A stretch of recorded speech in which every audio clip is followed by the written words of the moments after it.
أعوذ بالله من الشيطان الرجيم بسم الله الرحمن الرحيم الحمد لله رب العالمين الصلاة والسلام على رسوله الكريم وعلى آله أجمعين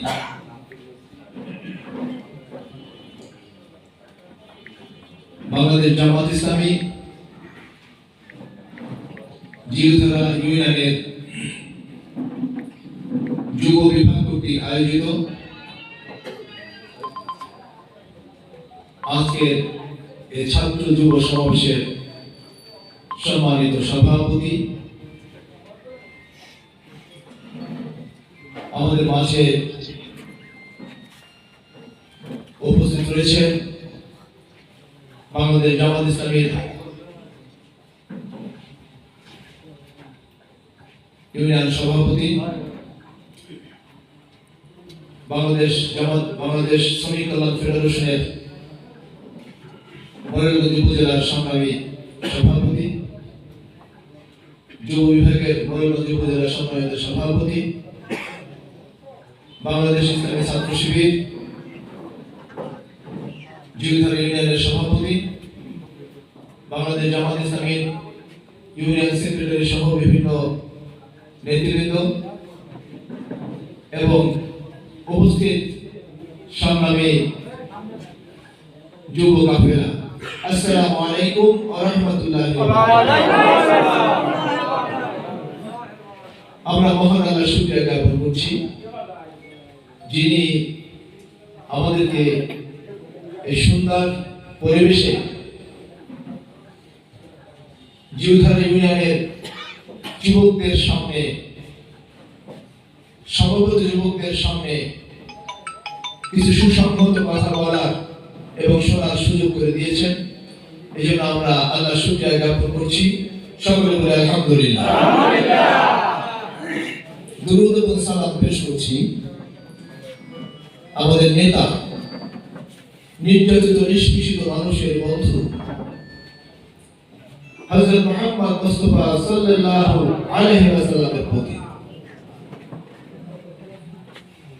সম্মানিত উপস্থিতি, যেহেতু যুবকদের উদ্দেশ্যে আমরা কথা বলছি, এই কারণে আমি আমার কিছু কথা তাদেরকে কেন্দ্র করেই বলতে চাই। আল্লাহ রাসূল একটি গুরুত্বপূর্ণ হাদিস আমাদেরকে শুনিয়েছেন, ব্যক্ত করেছেন। সেটা হলো এই যে ইয়াউমুল আখির, আখিরাতের দিবসে কোন মানুষকে তার জায়গা থেকে এক পাও নড়তে দেওয়া হবে না যতক্ষণ পর্যন্ত তাকে 5টি প্রশ্নের উত্তর দেওয়া হবে, সেই 5টি প্রশ্নের উত্তর সে যথাযথভাবে না দিতে পারবে। সেই প্রশ্নের প্রথম প্রশ্ন হচ্ছে এটাই, আল্লাহ বলেন, আমি তোমাদেরকে যে জীবন দিয়েছিলাম সমগ্র জীবনটা তোমরা কোন পথে ব্যয় করেছো? এরপরে আল্লাহ তাআলা জিজ্ঞেস করবেন, আমি তোমাদেরকে যৌবন দান করেছিলাম, তোমাদের সেই যৌবনের শক্তি, সেই তারুণ্যের শক্তি তোমরা কোন পথে ব্যয় করেছো? এরপরে জিজ্ঞেস করবেন, তুমি যে ধন সম্পদ পৃথিবীতে অর্জন করেছিলে, সেই ধন সম্পদ কোন পথে তুমি অর্জন করেছো? এরপরে জিজ্ঞাসা করা হবে, তুমি যে ধন সম্পদ অর্জন করেছিলে, সেই ধন সম্পদ তুমি ব্যয় করেছো কোন পথে ব্যয় করেছো? এবং সর্বশেষ হলো এটাই, তোমাকে পৃথিবীতে যে জ্ঞান দেওয়া হয়েছিল, যে জ্ঞান তুমি অর্জন করেছিলে, সেই জ্ঞান অনুযায়ী তুমি কতটুকু পৃথিবীতে কাজ করতে সক্ষম হয়েছো? কথা ঠিক আছে? তাহলে আখিরাতের দিন এই 5টি প্রশ্নের উত্তর না দেওয়া পর্যন্ত আমাদের কাউকে এক পাও নড়তে দেওয়া হবে না। এই 5টি প্রশ্নের দুটো প্রশ্নই হলো আমাদের জীবন সংক্রান্ত। প্রথম প্রশ্ন হলো সমগ্র জীবন, জন্ম থেকে মৃত্যু পর্যন্ত সমস্ত জীবনটা আমরা কোন পথে ব্যয় করেছি। আর দ্বিতীয় যে প্রশ্ন সেটা হলো জীবনের মধ্যে জীবন। জীবনের মধ্যে জীবন হলো যৌবন, তাই না? জীবনের মধ্যে জীবন কি বলতো? আমরা যখন শিশু থাকি তখন দুর্বল থাকি না? থাকি না? আবার যখন আমরা প্রবীণ হয়ে যাই, বৃদ্ধ হয়ে যাই, তখন দুর্বল হয়ে যায় না? তাহলে তারুণ্য হলো সত্যিকারের জীবন, তাই না? জীবনের মধ্যে সত্যিকারের জীবনের নাম হলো তারুণ্য, সত্যিকারের জীবনের নাম হলো যৌবন। সুতরাং সেই তারুণ্যের শক্তি, যৌবনের শক্তি, যৌবনের উন্মাদনা আমরা কোন পথে কিভাবে ব্যয় করেছি? আমরা কি আল্লাহর হুকুমের পথে সেই তারুণ্যের শক্তিকে ব্যবহার করেছি, নাকি বাতিলের পক্ষে আমার শক্তি ব্যবহার করেছি? এটাকে আল্লাহ জিজ্ঞাসা করবেন না, কি বলেন? সুতরাং এই তরুণই হলো সত্যিকারের জীবন, তারুণ্যই হলো সত্যিকারের জীবন। সুতরাং সেই শক্তিটা আল্লাহর এই নিয়ামত, এই নিয়ামতটা আমরা আল্লাহর বিধান অনুযায়ী পরিচালিত করতে পারছি কিনা তার হিসাব কি আমাদেরকে দিতে হবে না? কি বলেন? দিতে হবে কি আমাদের? দিতে হবে। তাহলে আমরা দেখি পৃথিবীর ইতিহাসে যত বিপ্লব সাধিত হয়েছে, পৃথিবীতে যত পরিবর্তন এসেছে, যত লড়াই সংগ্রাম হয়েছে, যত রক্ত উৎসর্গ করা হয়েছে, এই সকল জীবন উৎসর্গ করার সামনের সারিতে থাকে হচ্ছে যুবকরা। কথা ঠিক না বলে? আল্লাহ রাসূলের নেতৃত্বে একটি ইসলামী বিপ্লব করার জন্য রাসূলের ডানে বায়ে সামনে পিছনে যে মুজাহিদ ভাইরা থাকতো তারা সকলেই ছিল তরুণ, তাই না? 2-4 জন ছাড়া অধিকাংশ ছিল হচ্ছে তরুণ। তরুণরা কখনো অন্যায়ের কাছে মাথা নত করে না। তারুণ্যের ধর্মই হলো ন্যায়ের পক্ষে অংশগ্রহণ করা এবং অন্যায়ের বিরুদ্ধে বিদ্রোহ করা। এটা হলো তারুণ্যের বড় একটি চরিত্র। যে কারণে মহান রব্বুল আলামিনের নির্দেশে আমাদের প্রিয় নবী হযরত মুহাম্মদ মুস্তাফা সাল্লাল্লাহু আলাইহি ওয়াসাল্লাম যখন মক্কায় বসে মক্কার মানুষের সামনে ইসলামের সুমহান আহ্বান জানানো শুরু করলেন, তখন সেই সমাজের মানুষ আল্লাহ রাসূলের আহ্বানে সাড়া দিতে পারে না।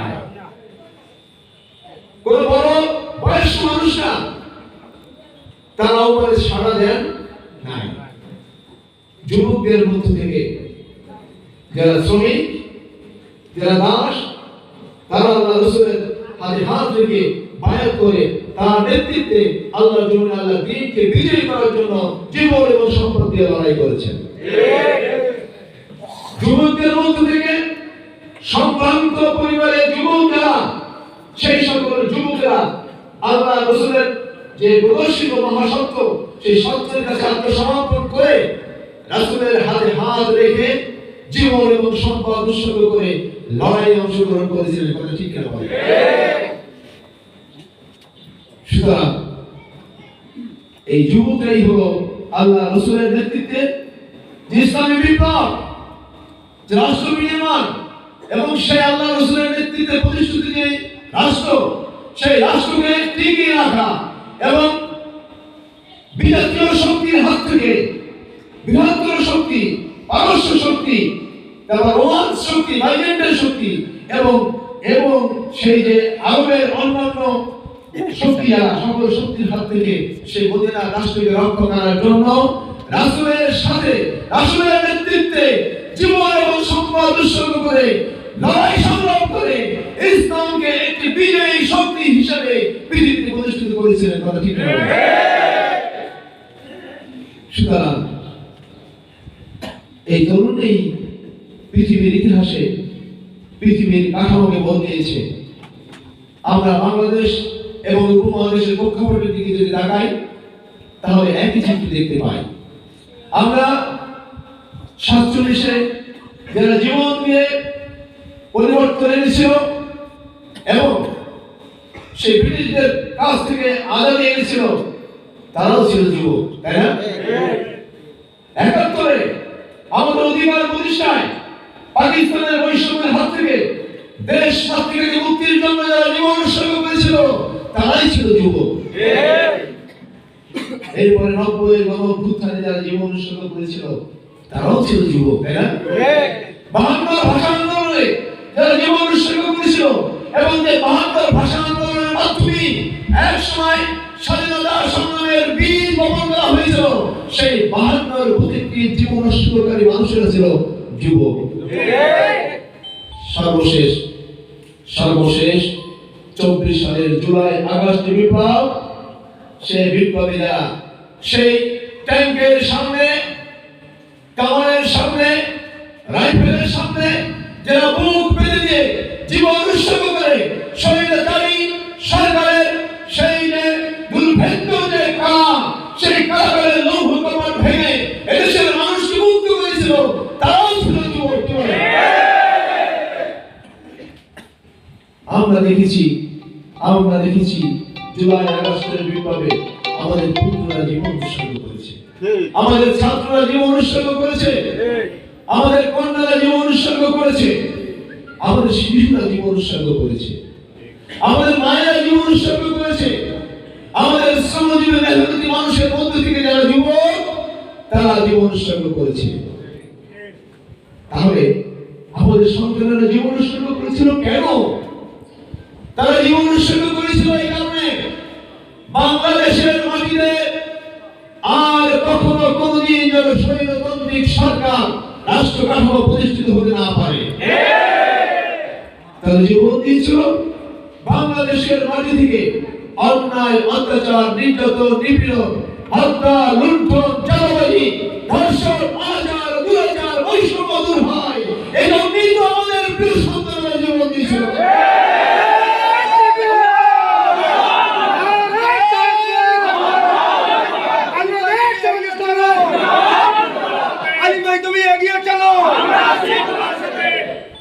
কিন্তু অত্যন্ত পরিতাপের বিষয় এটাই, আমাদের সন্তানরা যে লক্ষ্য বাস্তবায়ন করার জন্য তাদের মূল্যবান জীবন উৎসর্গ করল এবং যাদের রক্তের বিনিময়ে আমরা কারার লৌহ কপাট থেকে মুক্ত হয়ে একটি উন্মুক্ত পৃথিবী পেলাম, সেই পৃথিবীতে এসে আমরা আমাদের সন্তানদের রক্তের কথা ভুলে গিয়ে আমরা বাংলাদেশের মাটিতে আবার নতুন করে কি সন্ত্রাস নৈরাজ্য সৃষ্টি করছি বলে? তাহলে কি আমাদের সন্তানেরা এই কারণে জীবন দিয়েছিল যে অতীতে একটি দল লুটপাট করত, চাঁদাবাজি করত, সন্ত্রাস করত, এখন তারা জীবন দিয়ে সেই শক্তিকে সরিয়ে দিয়ে আরেকটি দলকে রাষ্ট্র কাঠামোতে নিয়ে আসবে এবং তারা এসে আবার পুরনো স্টাইলে লুটপাট, সন্ত্রাস, চাঁদাবাজি করবে। এই কারণে কি আমাদের সন্তানরা জীবন দিয়েছিল? যদি সেটা না হয়ে থাকে এবং এদেশের মানুষের আকাঙ্ক্ষা হলো একটাই, যে লক্ষ্য বাস্তবায়ন করার জন্য স্বাধীনতা সংগ্রামে আমাদের তরুণরা জীবন উৎসর্গ করেছিল, যে লক্ষ্য বাস্তবায়ন করার জন্য 90-এর গণঅভ্যুত্থান হয়েছিল, যে লক্ষ্য বাস্তবায়ন করার জন্য 24-এর গণঅভ্যুত্থান হয়েছে, সেই লক্ষ্য বাস্তবায়ন না হওয়া পর্যন্ত এদেশের মানুষ পুরনো স্টাইলে রাষ্ট্র কাঠামো দেখতে চায় না। বিপ্লব, ইসলামিক বিপ্লব, ইসলামিক বিপ্লব, বিপ্লব। এটা হলো বাংলাদেশের মানুষের স্বাভাবিক সেন্টিমেন্ট, এটা হলো বাংলাদেশের মানুষের গণমানুষের সেন্টিমেন্ট। এই সেন্টিমেন্ট, এই জাতীয় আকাঙ্ক্ষা যদি আমি আপনি বুঝতে না পারি তাহলে বাংলাদেশের রাজনৈতিক ট্র্যাকে আপনি আমি যদি চরিত্র না বদলাতে পারি তাহলে আমাদের পক্ষে বাংলাদেশের রাজনৈতিক ট্র্যাকে আর বেশি দিন টিকে থাকা সম্ভব নয়। এটাকে আমরা বুঝতে পেরেছি? যত দ্রুত বুঝতে পারবো তত আমাদের জন্য কল্যাণ। আমার কি কথা ভাঙিয়ে বলার প্রয়োজন আছে? সুতরাং এদেশের মানুষ এখন বুঝতে শিখেছে, তাদের আর ভুলভাল বুঝিয়ে প্রতারণা করার কোনো সুযোগ নেই। 5 তারিখের পর থেকে তারা দেখেছে, তারা বুঝেছে, তারা যাচাই করেছে, কষ্টের পাথরে উত্তীর্ণ মানুষদেরকে তারা তাদের সঙ্গে দেখতে পাচ্ছে। কথা ঠিক না বলেন? সুতরাং তারা ভাবতে শিখেছে, যাদের কাছে বাংলাদেশের মানুষের জীবন সম্পদ ইজ্জত নিরাপদ, বাংলাদেশের মানুষ কেবল তাদের কাছে এই দেশের এবং জাতির রাষ্ট্রের দায়িত্ব অর্পণ করতে চায়।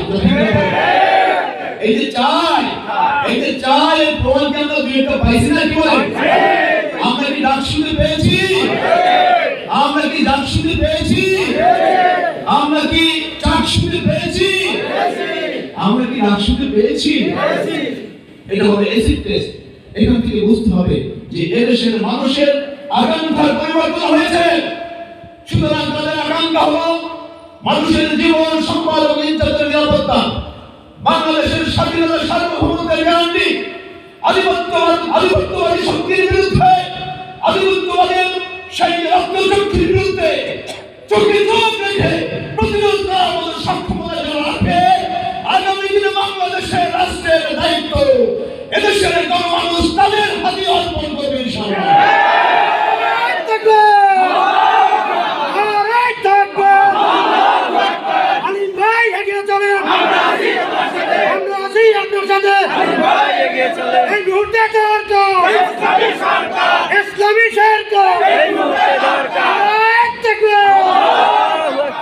এদেশের মানুষ এখন বলছে, সাধারণ মানুষ বলছে, পূর্ব পশ্চিম উত্তর দক্ষিণ বাংলাদেশের সকল প্রান্তের আপামর জনগণ বলছে, আমরা তো অতীতে অনেক দল দেখেছি, এবার আমরা ইসলামী শক্তির হাতে রাষ্ট্রের দায়িত্ব অর্পণ করে দেখি ইসলামী বিধানের উপর ভিত্তি করে, মূল্যবোধের উপর ভিত্তি করে তারা কিভাবে কত সুন্দরভাবে রাষ্ট্র পরিচালনা করে।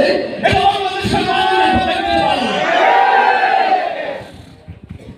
সুতরাং বাংলাদেশের মানুষের গণ আকাঙ্ক্ষার জন্য, বাংলাদেশের মানুষকে সঠিক পথ দেখানোর জন্য জীবধারার তরুণদের প্রতি আমি আহ্বান জানাচ্ছি, আসুন এখন বসে থাকার সময় নেই। এদেশের মানুষের মুক্তির জন্য দায়িত্ব আপনাদের গ্রহণ করতে হবে। বিজেপি ইসলাম এসেছে নির্যাতিত নিষ্পেষিত মানুষের মুক্তির জন্য। আল্লাহ রাব্বুল আলামিন বলেছেন, বিসমিল্লাহির রহমানির রহিম, ওয়া মা লাকুম লা তুকাতিলুনা ফি সাবিলিল্লাহ ওয়াল মুস্তাদআফিনা মিনার রিজালি ওয়ান নিসাই ওয়াল ওয়াল্লাযীনা ইয়াকুলুনা রব্বানা আখরিজনা মিন হাযিহিল ক্বরিয়াতিল যালিম আহলুহা ওয়াজআল লানা মিন লাদুনকা ওয়ালিয়্যা ওয়াজআল লানা মিন লাদুনকা নাসীরা। আল্লাহ রাব্বুল আলামিন মুসলমানদেরকে ধমক দিয়ে বলেছেন, তোমাদের কি হয়েছে? তোমরা কেন লড়াই করছো না সেই সকল নির্যাতিত নিষ্পেষিত নারী, পুরুষ, শিশু এবং বৃদ্ধদের জন্য, যারা নির্যাতিত হওয়ার কারণে আল্লাহর কাছে ফরিয়াদ করে বলছে, হে আল্লাহ, আমাদেরকে এই জালিম অধ্যুষিত জনপদ থেকে মুক্তি দাও এবং আমাদের মুক্তির জন্য তোমার পক্ষ থেকে সাহায্য করে পাঠাও। হে মুসলিম যুবকেরা, হে বাংলাদেশের যুবকেরা, হে যুবকেরা, তোমরা কেন তোমাদের মাটিতে নির্যাতিত নিষ্পেষিত মানুষকে মুক্তির জন্য তোমরা কেন সংঘবদ্ধ হয়ে লড়াই সংগ্রামে ঝাঁপিয়ে পড়ছো না? এবং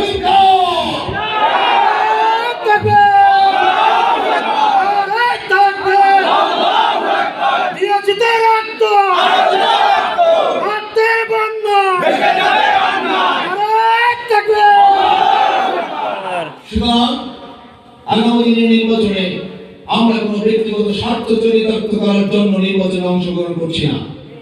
আমার ব্যক্তিগত মান সম্মান বৃদ্ধি পাবে, কিংবা বিশেষ করে ক্ষমতা অধিষ্ঠিত হব এই উদ্দেশ্যে আমরা নির্বাচনে অংশগ্রহণ করছি না। আমাদের লক্ষ্য হচ্ছে এদেশের মানুষের সত্যিকারের মুক্তি। যে লক্ষ্য বাস্তবায়ন করার জন্য আমাদের সন্তানেরা জীবন উৎসর্গ করেছে।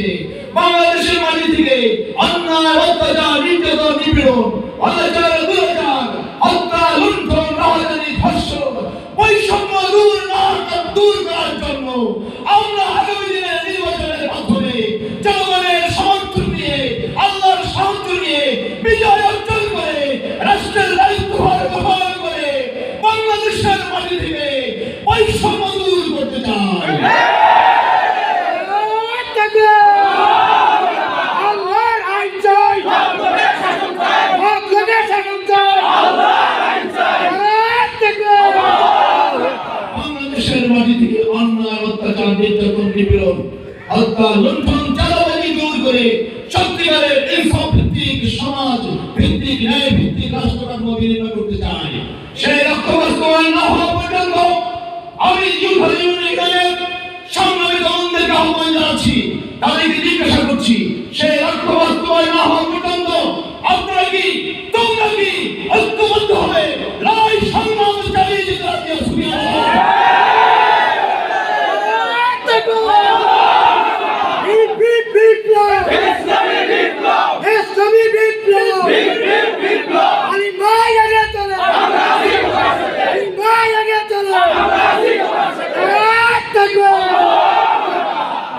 সংগ্রামী ভাইরা আমার, আমি আল্লাহর শুকরিয়া জ্ঞাপন করছি। আসুন, এখনই সময়। সুতরাং এই সময়কে কাজে লাগিয়ে আমরা আমাদের তারুণ্যের যে দান, সেই দানের শুকরিয়া আদায় করি। আল্লাহ রাব্বুল আলামিন আমাদেরকে সেই তৌফিক দান করুন। আমিন। ওয়া তৌফিক ইল্লা বিল্লাহ। আসসালামু আলাইকুম ওয়া রাহমাতুল্লাহি ওয়া বারাকাতুহু।